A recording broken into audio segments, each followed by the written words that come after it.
Welcome to the Market Herald. I'm Tahlia Seton. Shekel Brainweigh is rounding out the year in a strong position, with the company having just completed a hotly supported capital raise on top of another stellar growth period. Joining me to discuss the recent capital raise and activities is Shekel Brainweigh's Australian Country Manager, Danny Nadri. Welcome back, Danny. Thank you, Tahlia. Good to be back. Danny, let's discuss the capital raise. Can you talk us through the rationale behind this and the timing? What we saw going through the year is growth, which was on the range of 30%. But in the last 3 months, we experienced a higher demand. We now have an open order book of 168% compared to the year before, basically with $6.5 million in the books to deliver. And with this accelerated growth, management looked at the budget for 2022 and thought to bring in a more ambitious budget, if you will. So they basically asked board to approve a more ambitious budget going into 2022, adding capacity on sales and marketing predominantly, open new territory, especially in Asia. And the decision was to go now instead of February or March next year in order to give the board the right confidence that we can approve the budget and just go forward with this. Half of the raise of the funds arrived from fund in Israel, and about half of it from high net worth in Australia, predominantly people from our existing registry that know the business, followed it. So now with a stronger budget for 2022, what's the company's plans for these funds? It's basically used for growth of sales and marketing. So we saw the order coming now from Belgium for 67 hubs. That's the new smart cooler that we brought to market. We saw the opening of the store in Germany with GK Software, and they're looking at better demand going forward. We see the activity in the store in Israel that's going to open this year, the other autonomous store in Atlanta, Georgia, I believe.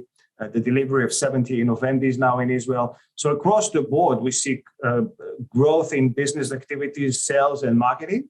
And in order to even further this, and we've got to do more, we've got to reach more markets, we've got to do more in order to capitalize on these opportunities. The other activity is really to do this in Asia, an area, a territory that we did less from the beginning. It was mainly dominated in US and Europe. And we now see more demand in Asia, particularly Japan.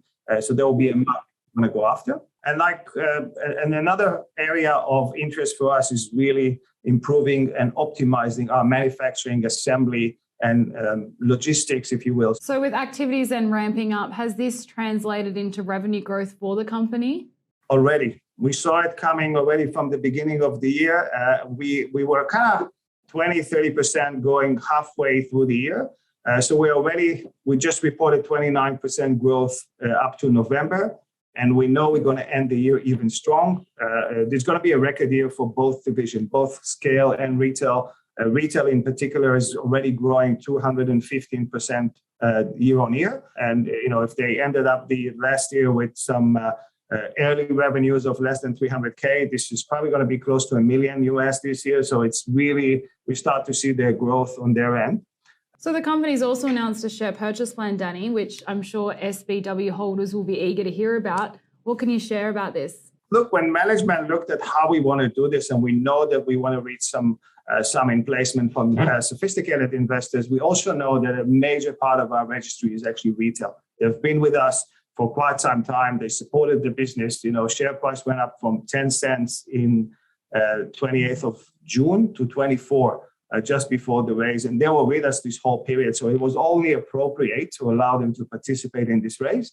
And we're very happy. Right from the get-go, the idea was to try to raise about 3 million Aussie, with half of it from institutional and half from an SPP. So the SPP is going to start immediately commencing the placement, and it's going to go for two weeks, right into, I think, the 7th of January. And we really hope to be able to market it to our retail investors, some that already indicated interest to participate. And the more, I think, the better getting an opportunity to our retail players to participate in this space.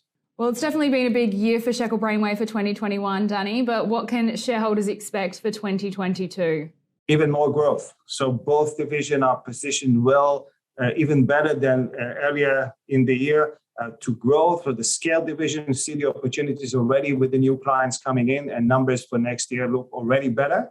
And of course, the big promise behind the retail innovation division, they're already growing a few hundreds of percentage this year to even grow this in much bigger percentages. So that's really the right opportunity and demand in front of us that this division can bring next year. Very exciting there, Danny. We'll look forward to watching Shekel Brainweigh's journey. Thank you, Tahlia. Always a pleasure.